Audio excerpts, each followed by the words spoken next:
My name is Paul Show. I get live here from the waterfront in Toronto. This is a massive night for Canadian boxing because it's the first time ever that Dazn is showing live boxing here in Canada, thanks to Lee Baxter Promotions. Our main event here tonight is Acosta versus Garcia, and this title for the WBC belt is going to be a belter. The co-main event here tonight is the NABF title. It's super lightweight, and it's Lee Reeves of Limerick City, Ireland versus Dazn. A few years ago, Lee Baxter had very big dreams to bring the focus back to boxing here in Toronto. Tonight is definitely the showpiece. The first ever one live on Dazn, and it's here live in Rebel Nightclub, thanks to Merky Productions. Bryan Acosta, very, very stylish fight tonight. How are you feeling after that? I feel very excited. I feel happy for the win.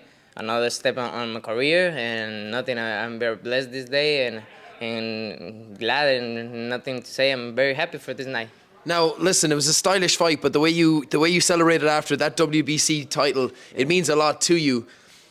Like, tell us what was going on during the fight. How were you keeping your composure the whole way through? In the first round, I have to say that I feel like I have it, but at the same time, I think I realized that it's the first round, so it's a lot of fight to have.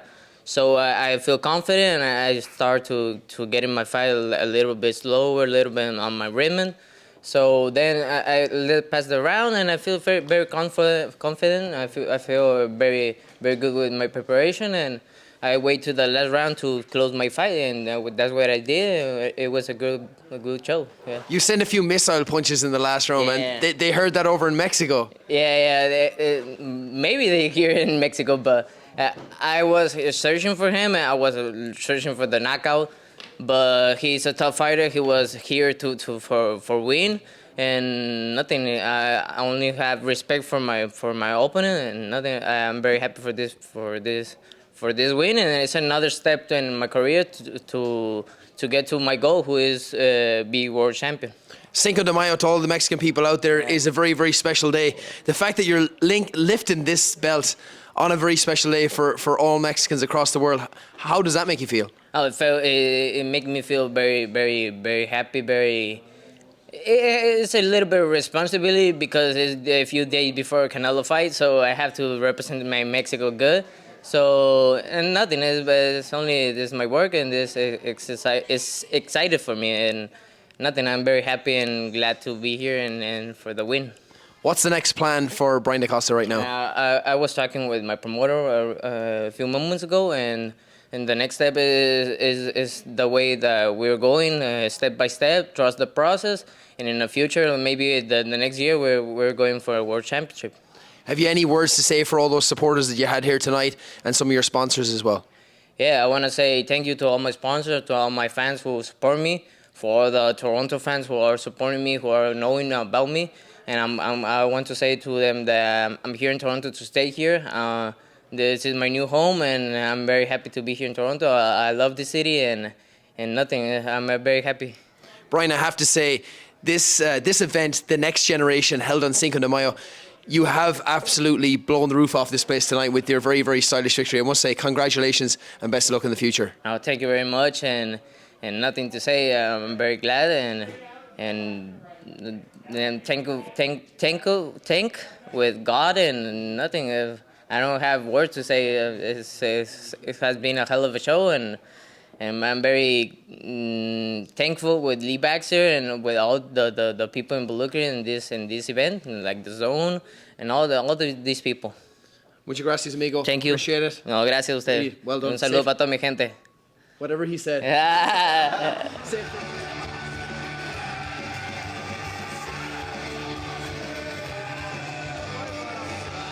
I'm going to try and not be biased here, but Limerick Man is taking home the belt. Lee Reeves is right there in front of me. He's here with his team. They've come all the way from Ireland. Lee, while your team is with you right now, you spoke a lot about this team.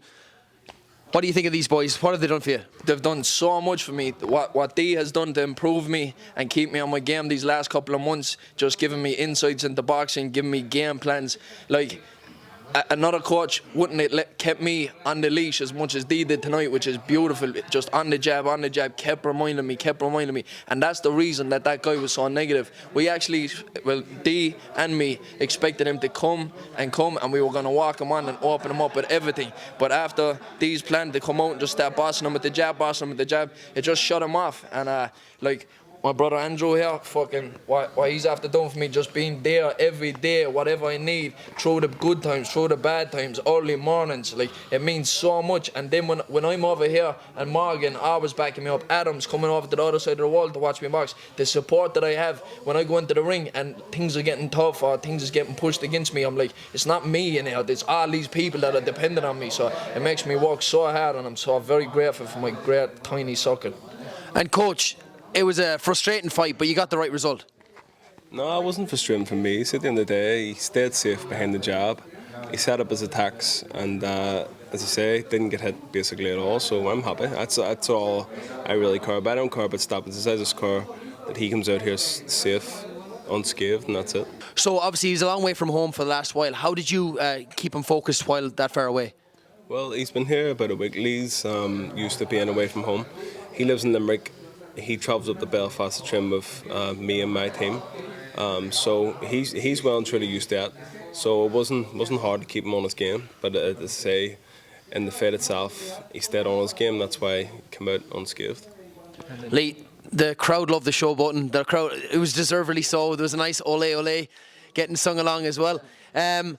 How were you feeling as the rounds went on though? Like you were much fitter, but how were you feeling yourself? What was the thinking behind the man that's just after taking home this belt? Oh, like just a weight of relief has been lifted off my shoulders. But how was I feeling? Dee has been doing some training with me that honestly you couldn't imagine. Like a guy wanted to give me water in the gym one day, and Dee said don't give him water because he's gonna get sick in the next couple of minutes with the session we're about to do. So when I'm in there, I can do another 8 rounds right now, no problem. With this man guiding me and like keep me on my game and keep me on the leash and telling me this is what works, just keep doing this and keep me relaxed. All day I'm ready. So what's the plan now?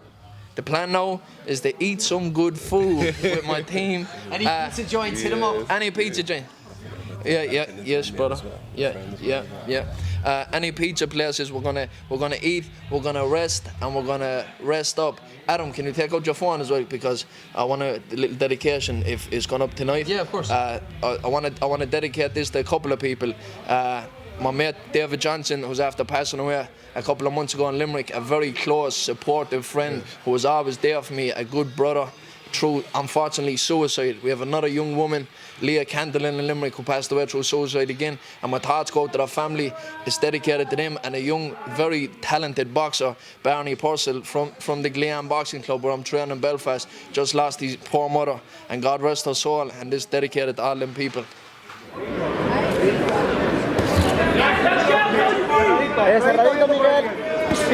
Here with Steve Wilcox. Steve, you must be delighted. You had your daughter in the ring there. Your wife was here. You've got some massive support from Steel City, man. How are you feeling? That was unreal. You know what? I'm feeling great. You know, it was 2.5 year layoff, and I'll be honest, I felt it going into that. Going into the last round, I finally I got my legs back, and I'm like, I'm back. But it just took me a little too long to get back in the rhythm, and it's you were like Cinderella in there, man. You were dancing. I was dancing, but when you make that guy miss, I got to make him pay. But hey, we got the job done. We got the ring rust out. Like my coach said, he goes, that's not ring rust. Because if it was ring rust, you would have been getting hit. What's your eyes on next? I'll be honest with you, I don't know, but I'm so excited. Lee Baxter gave me this opportunity. We're back. I'm sure, he'll be giving me a call Monday, and I'm gonna tell him I'm going right back in the gym, and I just want to stay active. Like I told my coaches before and my family, I got 2 years to make up for it. The 2.5 years off. I got 2 years to make up. We want right back in that gym. Well, Steve, you done everyone here tonight proud for Lee Baxter Promotions, and everyone in Hamilton proud. Well done. You done your family proud as well. Thanks very much. Thank you. All right, take it easy. We'll take one for the camera. Listen for the bell. Esa derecha sola. Here with Ross Milet, he's just after finishing his fight.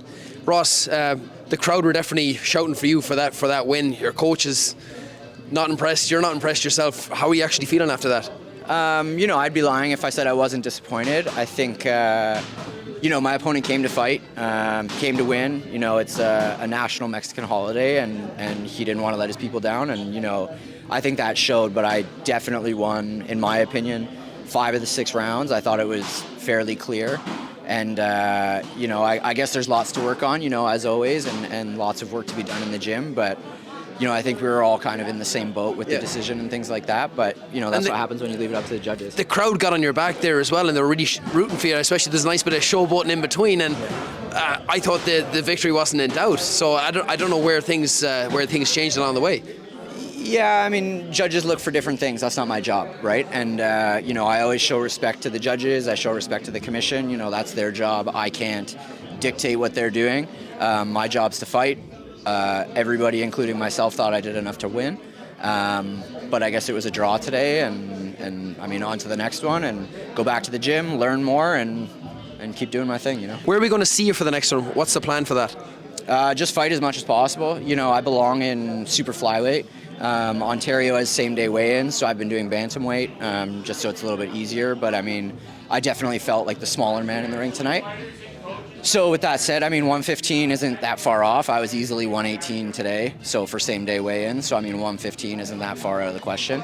And, just fight as much as possible and come down to Superfly and try to take over the division.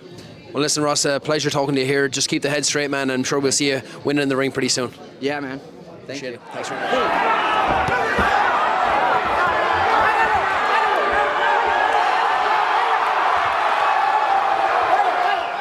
Marcus, you must be very proud. 100%. He's I got 2, and they're both my pride and joy, but he outdid himself tonight, and I'm so proud of him. And were you concerned of any of his injuries previously? No, not really. I haggle him every day, hours on end, right? How's your hand? You doing better? And all in the eyes, bro. When he talks to me, I see it in his eyes, right? And he was good to go.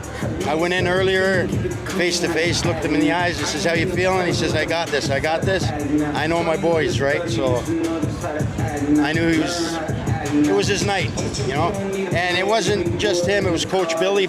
Coach Billy outdid himself. Props to him. And so proud of my son. So proud of my son. Mo, you have some great supporters here tonight. Honestly, you were strong the whole fight. How do you feel after that knockout? Good, man. It was good for me. It was a real confidence booster ever since I took that loss in December. But we want to get that rematch. That's next. We want that rematch. When do you think that's coming? Now. Whenever he's ready. We're ready, so we'll wait for him. So you're ready to go? Yes, sir. We loved your celebration at the end. You were really beating your chest. You were high there, man. Oh, yeah. I had to do the King Kong on him. And you've got a few supporters here that want to come in and congratulate you. Oh, yeah. Come in, guys. Congratulate Mo. Mo, these guys are really proud of you. Get in. Let's go. You got to say Zawadi to the camera, guys. On 3? On 3. Let's go. 1, 2, 3. Sweet, thank you, Mo. Here with Nick Fantuzi, who's very unlucky here tonight because his opponent unfortunately got injured. Nick, look, it's a fantastic event, but how are you feeling yourself? I'm a little down. I was really excited to fight. I had a great training camp. I was in the best shape of my life. It's the name of the game, so sometimes these things happen. I'm just going to keep training, take a little bit of a break after a hard camp, keep training, and get back in there soon. We're going to have an announcement very shortly, and I'll be right back in there. Nick, I really hope you can get back in the ring soon because it's very frustrating the fact that you've gone through such a good camp and it's not even your fault and these things happen. So how do you keep yourself mentally strong for the next fight? To be honest, just even as an amateur, I've had this kind of stuff happen all the time. So I learned to deal with it. It's disheartening and it sucks, but it's part of the game. And all you got to do is keep mentally strong. That's the only way you're going to get better. You just got to keep getting better and hope for the best next time.